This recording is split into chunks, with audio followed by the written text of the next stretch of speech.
la détresse ne paraîtra pas une deuxième fois. Je voudrais lire avec vous le texte de Nahum, chapitre 1, verset 9. « Quel plan préparez-vous contre le Seigneur ? C'est lui qui accomplit l'extermination. La détresse ne paraîtra pas deux fois. » Ces paroles constituent une des promesses les plus étonnantes trouvées dans la Bible. Et puis, elle déclare aussi, en Jean 8, verset 36, « Si donc le Fils vous rend libre, vous serez réellement libre. » Autre promesse étonnante, l'homme ne faillira plus jamais, et cela dans la liberté qu'il nous donne. Et puis on lit aussi dans 1 Jean 3, verset 9, « Quiconque est né de Dieu ne fait pas de péché, parce que la semence de Dieu demeure en lui. Il ne peut pas pécher, puisqu'il est né de Dieu. » Il ne pêche plus, celui qui est né de Dieu. Nahum nous présente un temps, dans un proche futur, où, pas même dans la pensée, le péché ne relèvera de nouveau sa tête hideuse. Il y aura suppression de tout mal, plus d'inclination au péché, l'obéissance sera naturelle. Et dans Malachie 4, verset 1, il nous est dit « Car il arrive le jour, ardent comme une fournaise. Tous les arrogants et tous ceux qui agissent en méchants seront comme du chaume. Ce jour qui vient les embrasera, dit le Seigneur des armées. Il ne leur laissera ni racines ni rameaux. » Dieu dit que le feu qui purifie la terre, par la même occasion, supprimera le péché, et racines et rameaux. Satan est la racine, les rameaux ceux qui poussent sur la racine du monde. Alors on relit Nahum 1, verset 9. « Quel plan préparez-vous contre le Seigneur ? C'est lui qui accomplit l'extermination. La détresse ne paraîtra pas deux fois. » Et ce texte déclare qu'un ennemi ne paraîtra pas deux fois, c'est-à-dire l'affliction, la détresse. Le premier ennemi s'est levé en regardant à soi. Moi, je suis au sein de la liberté de la création divine, possibilité pour la racine du péché de jaillir. Mais comment Dieu peut-il promettre qu'aucun de ses rachetés, ou un être des mondes non déchus, ou un ange du ciel, puisse jamais, même en pensée, se rebeller à nouveau contre lui? C'est vraiment une merveille, et ce sera l'effet du plan du salut partout dans la création divine. Dieu qui connaît l'avenir nous assure qu'il en sera ainsi. La croix de Christ a assuré la destruction de celui qui avait le pouvoir sur la mort, celui qui est à l'origine du péché. Quand Satan sera donc détruit, il n'y aura plus personne pour tenter. Il n'y aura plus besoin de rédemption et d'expiation, il n'y aura donc plus de danger qu'une autre rébellion se lève dans tout l'univers. Mais ceci ne sera possible que d'une façon. Ce qui aujourd'hui peut nous restreindre de péché préviendra aussi le péché dans le ciel. Et c'est là toute la signification de la croix de Christ. On ne pourrait pas retrouver le paradis perdu sans l'agneau immolé depuis la fondation du monde. Même les anges ne sont pas en sécurité s'ils cessent de regarder aux souffrances de Christ, le Fils de Dieu. C'est par l'efficacité de la croix que les anges du ciel sont gardés de l'apostasie. La perfection angélique a failli au ciel, puisque un tiers des anges est tombé, et la perfection humaine a failli en Éden. Et tous ceux qui recherchent la sécurité au ciel ou sur terre doivent regarder à l'agneau de Dieu. Le plan du salut fournit donc une sauvegarde éternelle contre la défaite des mondes non déchus et parmi les rachetés. Les mondes habités et les anges se sont réjouis d'avoir été libérés de la présence de Satan et de ses mauvais anges. La terre seule est le théâtre du drame le plus formidable de tous les âges.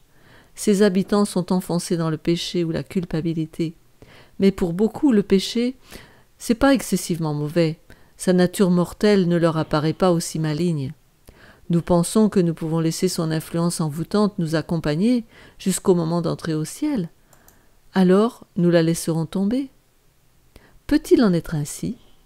Eh bien, je répète, la perfection angélique échoua au ciel, la perfection humaine en Éden, notre seul espoir est d'avoir une confiance parfaite dans le sang de celui qui peut sauver parfaitement ceux qui s'approchent de Dieu par lui. Car Christ seul peut reconstituer un caractère ruiné par le péché. L'essence du péché, c'est l'affirmation de soi, c'est l'égoïsme, la volonté personnelle. Cet esprit-là a démarré au ciel une crise formidable. C'est pourquoi nous ne pouvons retenir le moi et encore entrer dans le royaume de Dieu. Si jamais nous atteignons la sainteté, ce sera en renonçant au moi et en recevant l'Esprit de Christ. Et comme le dit Matthieu 5, 48, vous serez donc parfaits, comme votre Père Céleste est parfait. J'aimerais ajouter, vous serez parfait dans votre sphère, comme votre Père Céleste est parfait dans sa sphère. On ne peut pas avoir la perfection de Dieu. Cette déclaration du sermon de Jésus sur la montagne nous dit que le plan de Dieu pour l'homme n'a jamais changé. Il a créé l'homme parfait, il est tombé. Toutefois, même dans sa condition déchue, Dieu exige de lui la perfection stipulée dans Matthieu 5, 48 que nous venons de lire. Dieu a élaboré un plan pour que l'homme y parvienne. Mais ce plan a été mal compris et l'homme a forgé des méthodes pour atteindre la perfection. Il y a ceux qui se punissent, qui expient eux-mêmes, l'hindou qui marche sur les clous, et puis ceux qui font des bonnes œuvres pour se racheter. Avant la chute, il était possible à Adam d'acquérir un caractère juste par l'obéissance à la loi de Dieu. Mais il échoua, et à cause de son péché, sa nature est déchue, et nous sommes avec lui incapables de nous rendre justes par nous-mêmes. Étant mauvais, nous ne pouvons pas obéir parfaitement à une loi sainte. Nous ne possédons pas de justice personnelle qui nous permette de répondre aux exigences de la loi de Dieu. Mais Jésus-Christ nous a préparé une issue. Il a vécu sur la terre au milieu des mêmes épreuves et des mêmes tentations que nous. Il a vécu sans péché. Il est mort pour nous et maintenant, il nous propose de prendre sur lui nos péchés et de nous donner sa justice. Si vous vous donnez à lui et si vous l'acceptez comme votre sauveur, quelque coupable que votre vie ait pu être, vous êtes, à cause de lui, considéré comme étant juste. N'est-ce pas merveilleux? Le caractère de Jésus-Christ est substitué à votre caractère et vous avez accès auprès de Dieu comme si vous n'aviez jamais péché. En une seule phrase, le merveilleux plan de Dieu est présenté. Jésus est la force magnétique, la force de cohésion autour de laquelle évolue l'univers tout entier. Et c'est en acceptant son caractère d'amour, sa robe de justice, qui m'est donnée à moi, pécheur, que je rassure l'univers, et les anges, et les habitants des autres mondes, et les rachetés de la terre, que le péché ne reparaîtra pas, et que la sécurité sera rétablie pour l'éternité. Car en effet, nous sommes en spectacle, vous vous souvenez de ce verset, au monde, aux anges et aux hommes. En devenant comme lui, comme Jésus, en caractère, nous établissons une stabilité qui ne saurait être ébranlée. Donc, la seule voie vers la perfection est la justification par la foi, c'est-à-dire créditer, et c'est Dieu qui le fait, le caractère parfait du Christ à un pécheur imparfait et sans défense. Qu'est-ce que c'est la justification par la foi? C'est l'acte de Dieu qui met notre gloire, la gloire de l'homme, dans la poussière, et fait pour l'homme ce qu'il n'est pas en son pouvoir de faire pour lui-même. Quand les hommes voient leur propre néant, ils sont préparés à être revêtus de la justice de Christ. La mort de Jésus le rend capable de justifier tous ceux qui le désirent. Il a payé le prix de la rédemption de la race humaine sur la croix du Calvaire. Il a obtenu ainsi le droit de secourir les captifs du grand ennemi. C'est un processus légal, une action juridique qui nous rend justes. Nos fautes du passé sont pardonnées.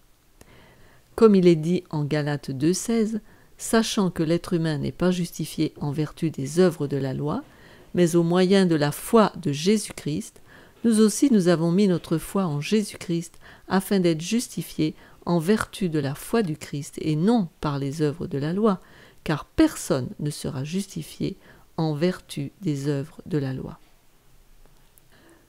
Eh bien, l'homme n'a rien à faire dans ce processus. Nous devons étudier la vie de notre Rédempteur, car il est le seul parfait exemple pour les hommes.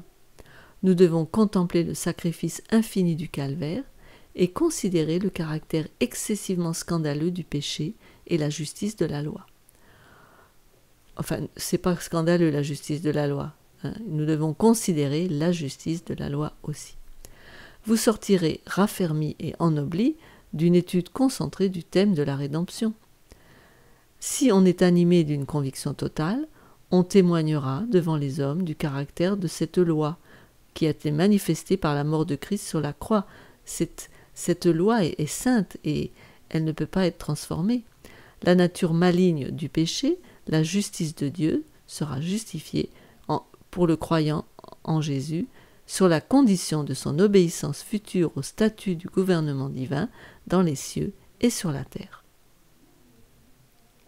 La justice de Jésus qu'il nous crédite est un don auquel on ne peut rien ajouter.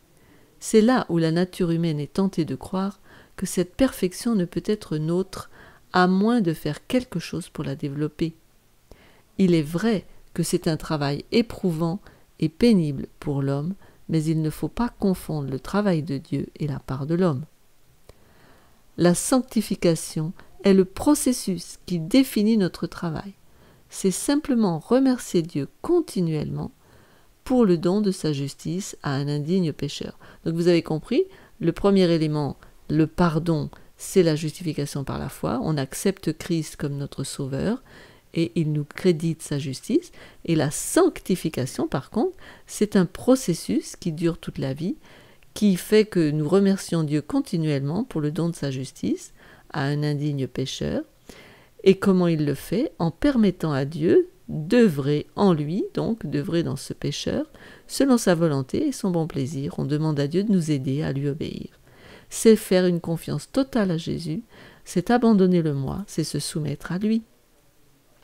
Car il dit, c'est moi qui suis la vigne, vous êtes les sarments. Celui qui demeure en moi, comme moi en lui, celui-là porte beaucoup de fruits. Hors de moi, en effet, vous ne pouvez rien faire. Et on conserve ce bienfait de la justification en donnant continuellement notre volonté et en obéissant toujours. Vous voyez que la loi n'est pas abolie.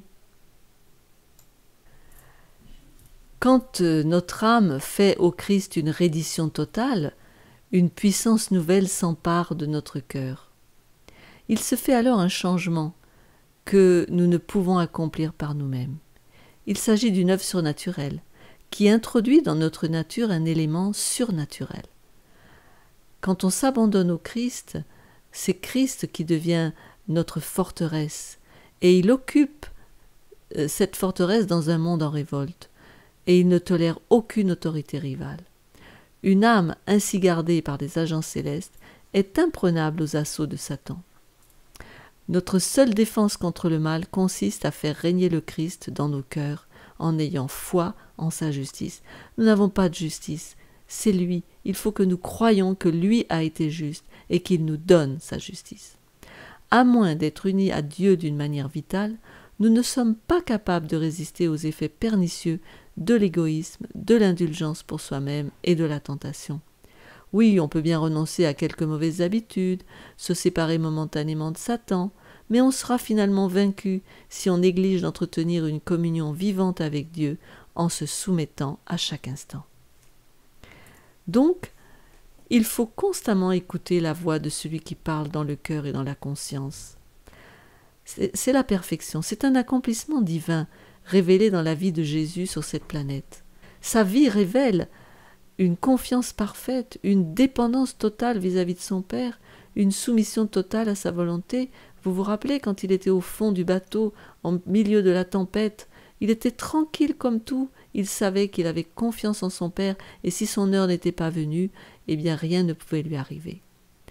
Notre part consiste donc à exercer la volonté, choisir d'avoir confiance en lui, laisser le Christ œuvrer en nous à chaque instant dans nos circonstances particulières. Au lieu de nous plaindre du mari, de la femme, des enfants, du travail, des finances, des collègues, de l'ancien ou du pasteur, On va laisser toutes ces circonstances nous modeler et former un beau caractère à la ressemblance divine. Souvent on apprend la patience, la douceur, quand on est comme ça éprouvé. Et j'aimerais lire ce passage d'un petit ouvrage qui s'appelle Une vie meilleure, qui est magnifique.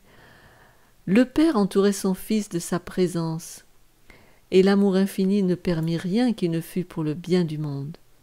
C'est dans cette pensée que Jésus puisait sa consolation, et c'est là aussi que doit se trouver la nôtre. Celui qui est rempli de l'Esprit de Christ demeure en lui. Le coup qui lui est destiné frappe le Sauveur qui l'entoure de sa présence. Tout ce qui lui arrive vient de Dieu. Point n'est besoin qu'il résiste ou qu'il se défende contre le mal, car le Christ est sa défense. Rien ne peut l'atteindre sans la permission du Seigneur, et toutes les choses permises concourent au bien de ceux qui aiment Dieu. Donc, vous voyez qu'on ne naît pas chrétien, on le devient. On doit donc d'abord naître de nouveau, d'une nature charnelle naturelle à une nature spirituelle divine, et recevoir la justice de Jésus. Et puis, il y a ce texte de 2 Pierre 1, 3 et 4. Sa divine puissance nous a donné tout ce qui contribue à la vie et à la piété, en nous faisant connaître celui qui nous a appelés par sa propre gloire et par sa propre force. Par celle-ci, les promesses les plus précieuses et les plus grandes nous ont été données, afin que par elles vous échappiez à la pourriture que le désir entretient dans le monde, et que vous ayez part à la nature divine. Et un peu plus loin, au verset 5 à 8, pour cette même raison, faites tous vos efforts pour joindre à votre foi la force morale, à la force morale la connaissance, à la connaissance la maîtrise de soi, à la maîtrise de soi la persévérance, à la persévérance la piété, à la piété l'affection fraternelle, et à l'affection fraternelle l'amour agapé. En effet, si ces qualités sont en vous et y foisonnent, elles ne vous laissent pas sans activité ni sans fruit pour la connaissance de notre Seigneur Jésus-Christ. Vous voyez, dans ce texte, il y a comme une échelle, et les échelles sont faites pour en gravir les échelons. On est sauvé par la vie parfaite de Jésus, puis son caractère est rendu réel dans la vie du croyant, alors qu'il apprend à marcher en nouveauté de vie. Il compte sur Jésus et sa nature divine pour écraser les habitudes de la vieille nature, que l'on appelle le vieil homme. Dès que Dieu opère dans le cœur et que l'homme se soumet à sa volonté, coopère avec lui, il extériorise dans sa vie ce que Dieu produit en lui par le Saint-Esprit. C'est vraiment une opération très, très mystérieuse. Puisqu'on est d'accord, Dieu travaille en nous et alors le Saint-Esprit nous transforme. Il y a un accord entre le dessein du cœur et la conduite extérieure. Il faut renoncer à tout péché comme à une chose odieuse qui a crucifié le Seigneur de vie et de gloire. Le croyant doit progresser dans son expérience en accomplissant sans cesse les œuvres du Christ, et on conserve le bienfait de la justification en livrant continuellement sa volonté et en obéissant toujours. Oui, notre attention ne doit pas être fixée sur l'obéissance, mais sur la soumission à Jésus. Notre pensée constamment fixée sur Christ. Comme il est dit dans Philippiens 2, verset 5, « Ayez en vous les dispositions qui sont en Jésus-Christ. » Donc, on va commencer à grimper l'échelle au fur et à mesure que l'on a été justifié. On veut la sanctification, puisque Dieu nous prête vie. Alors, la foi, la vertu, la maîtrise de soi. Et j'aimerais m'intéresser et approfondir un petit peu la maîtrise de soi, qu'on appelle aussi la tempérance, qui est la fondation de toutes les grâces qui viennent de Dieu, la fondation de toutes les victoires à gagner. Pourquoi ? Gardons à l'esprit que la lutte entre Christ et Satan porte sur qui contrôlera l'esprit de l'homme. Satan exerce son contrôle sur l'esprit en l'empêchant de fonctionner au niveau optimal. Et on sait que personne ne peut se distinguer dans le domaine spirituel, et même les spirites et les grands de ce monde le savent bien, sans observer une tempérance stricte dans ses habitudes alimentaires. Les sportifs le savent aussi. Dieu ne peut permettre à son esprit de reposer sur ceux qui, tout en sachant comment ils doivent manger pour garder la santé, persiste dans une voie qui affaiblit à la fois l'esprit et le corps. La nourriture la plus simple pour que les nerfs fins du cerveau ne soient pas affaiblis, engourdis ou paralysés, afin de pouvoir valoriser la rédemption et discerner les choses sacrées. Oui, Dieu nous a donné un programme parfaitement équilibré. Il nous a fait découvrir les lois de la santé dans ces dernières époques pour maintenir notre santé mentale et physique au top niveau. L'air pur, le soleil, l'abstinence ou la tempérance, l'eau, le repos, l'exercice, une alimentation judicieuse, mais la confiance en Dieu aussi pour le stress, voilà les vrais remèdes. Oui, la recherche moderne a bien montré que ce plan de santé de Dieu est tout à fait juste et nous sommes sans excuse. La plus grande faiblesse de l'homme, évidemment, c'est son appétit, mais placé sous le contrôle de Christ, nous pouvons en être victorieux et pouvons vaincre tout autre péché.